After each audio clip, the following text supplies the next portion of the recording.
नमस्कार दोस्तों, मैं निरंजन सिंह। आप देख रहे हैं आपके अपने YouTube चैनल बहुजन साथी को। दरअसल आपको बता दें, आज की एक नई वीडियो में आप सभी लोगों का स्वागत करता हूं और बात करूंगा 2024 के चुनाव के मद्देनजर मायावती जी किसके साथ जाएंगी और किसके साथ नहीं जाएंगी और क्या होगा उत्तर प्रदेश की राजनीति का हाल, सब कुछ बताएंगे इस वीडियो में। वीडियो में बड़ा विश्लेषण भी करेंगे और जानेंगे कि मायावती जी कांग्रेस के साथ जाएंगी या फिर सपा के साथ जाएंगी या फिर कोई और फ्रंट बनाएंगे। तो इस वीडियो को अगर फेसबुक पेज पर देख रहे हैं तो पेज को फॉलो कर लें, अगर इस वीडियो को चैनल पर देख रहे हैं तो चैनल को सब्सक्राइब कर लें। अब आपको बताने की कोशिश करें तो उत्तर प्रदेश में जिस प्रकार से 2019 में जो गठबंधन हुआ था सपा बसपा का, वो एक कारगर साबित नहीं हो पाया। जो राजनीतिक पंडित थे वो कह रहे थे कि कहीं ना कहीं यह गठबंधन केंद्र में बड़ी भूमिका निभाएगा, लेकिन न यादवों का वोट ट्रांसफर बसपा को हो पाया, ऐसा राजनीतिक पंडित और बसपा कहती है। तो इस गठबंधन फैल होने के कारण एक इसमें शिवपाल यादव का भी मेन मोटिव बताया जाता है कि शिवपाल यादव भी इस गठबंधन से काफी दूर रहे। लेकिन अब आपको बताएं तो मायावती की बात हमने उठाई और मायावती की बात क्यों उठ रही है उत्तर प्रदेश में। राहुल गांधी की भारत जोड़ो यात्रा उत्तर प्रदेश में घुसने वाली है, दिल्ली में आ चुकी है। लेकिन अब आपको बताएं तो असल मुद्दा राहुल गांधी की भारत जोड़ो यात्रा से है। जब बसपा के जौनपुर के सांसद श्याम सिंह यादव राहुल गांधी की भारत जोड़ो यात्रा में शामिल हो रहे हैं, तो इससे कयास ये लगाए जा रहे हैं कि मायावती जी कांग्रेस में कुछ अंदरूनी खिचड़ी पक रही है 2024 के लिए। किसी राजनीतिक सांसद विधायक है, उसकी पर्सनल जीवन होता ही है, लेकिन उसका राजनीतिक मायने भी बहुत निकाले जाते हैं। श्याम सिंह यादव भारत जोड़ो यात्रा में शामिल हो रहे हैं और उन्होंने इस पर बयान भी दिया है कि यह मेरा पर्सनल निजी विचार है, पार्टी से और राजनीति से मेरा कोई लेना देना नहीं है इस मामले में।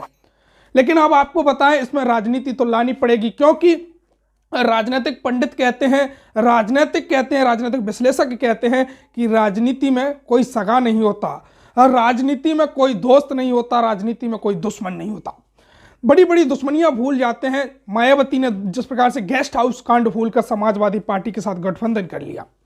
हम बात कांग्रेस और मायावती की कर रहे हैं। अगर देश में कांग्रेस और मायावती का गठबंधन हुआ तो कहीं ना कहीं बीजेपी को कड़ी टक्कर दे सकती है। वो कैसे, हम इस मामले को समझाते हैं। उत्तर प्रदेश में 80 लोकसभा सीटें हैं। 80 लोकसभा में से मायावती जी हमेशा आपने देखा होगा सभी सीटों पर चुनाव लड़ती हैं। मायावती की राजनीति आप लोगों ने समझी होगी। मेरी उम्र जितनी है, मैंने मायावती की राजनीति को समझा है, लोगों से सुना है, वरिष्ठ पत्रकारों को सुना है, वरिष्ठ लोगों को सुना है। तो उन्होंने बताया है कि मायावती जी कभी भी किसी भी नेता के पिछ लग्गू नहीं रहती हैं, ना ही किसी के धरना प्रदर्शन में शामिल होती है, ना ही किसी के प्रोटेस्ट हो रहा होता है उसमें शामिल होती हैं, ना ही किसी नेता के पीछे खड़ी मायावती नजर आती हैं। मायावती ने हमेशा माननीय काशीराम साहब के भी कदम से कदम मिलाकर चली हैं, खड़ी हुई हैं। कभी भी वो पिछलग्गू वाली राजनीति मायावती ने पूरे देश में किसी भी नेता के साथ नहीं करी है। इसी कारण से समझते हैं हम मायावती जी को। अब मायावती जी अगर उत्तर प्रदेश में लोकसभा चुनाव में गठबंधन होता है तो कांग्रेस को 2 से 3 सीट ही देंगी।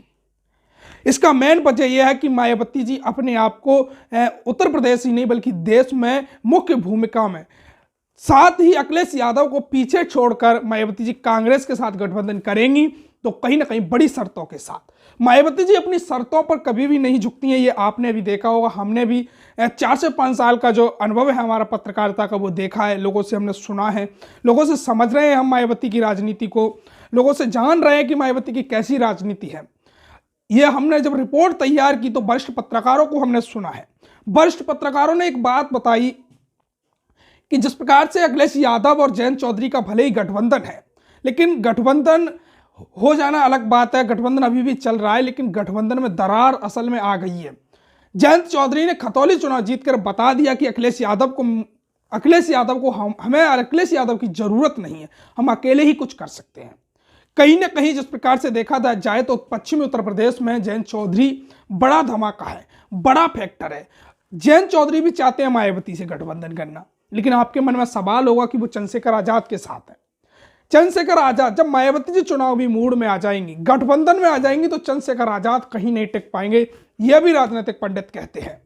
मायावती के कहने पर जाटा वोट ट्रांसफर हो जाता है जयंत चौधरी के कहने पर जाट वोट ट्रांसफर हो जाता है तो कांग्रेस से गठबंधन होकर कहीं ना कहीं बड़ा शुभ गुबाहट हो जाएगी।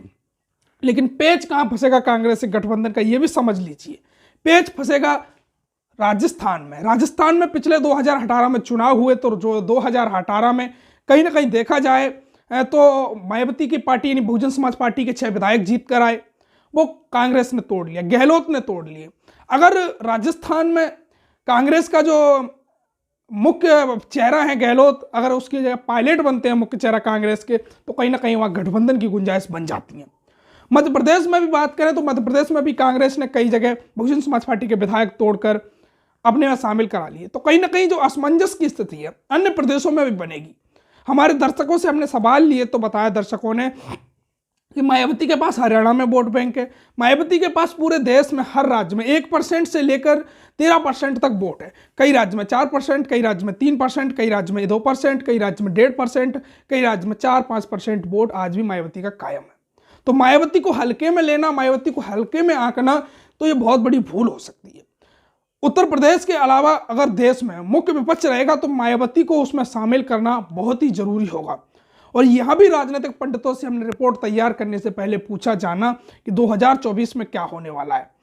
तो राजनीतिक पंडित और जो वरिष्ठ पत्रकार हैं वो कहते हैं कि मायावती किसी के साथ गठबंधन करेंगी और अपनी शर्तों के साथ करेंगी और मायावती बड़ी मुख्य भूमिका में 2024 के चुनाव में होंगी। मायावती जी अगर पूरी तरह से किसी के साथ कांग्रेस के साथ आ गई तो अन्य प्रदेशों में कांग्रेस बुरी तरह भाजपा का सफाया करेगी। उत्तर प्रदेश में एक नया वर्चस्व भी कायम होगा।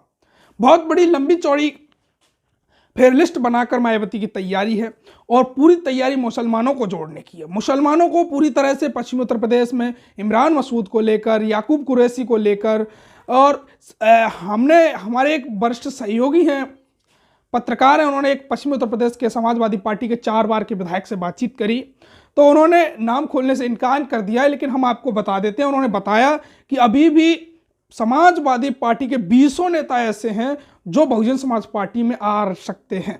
निकाय चुनाव से पहले मुस्लिम नेता 20 बड़े दिग्गज नेता आ सकते हैं। तो मायावती के पास गठबंधन करने के लिए काफ़ी गुंजाइशें हैं अभी तक।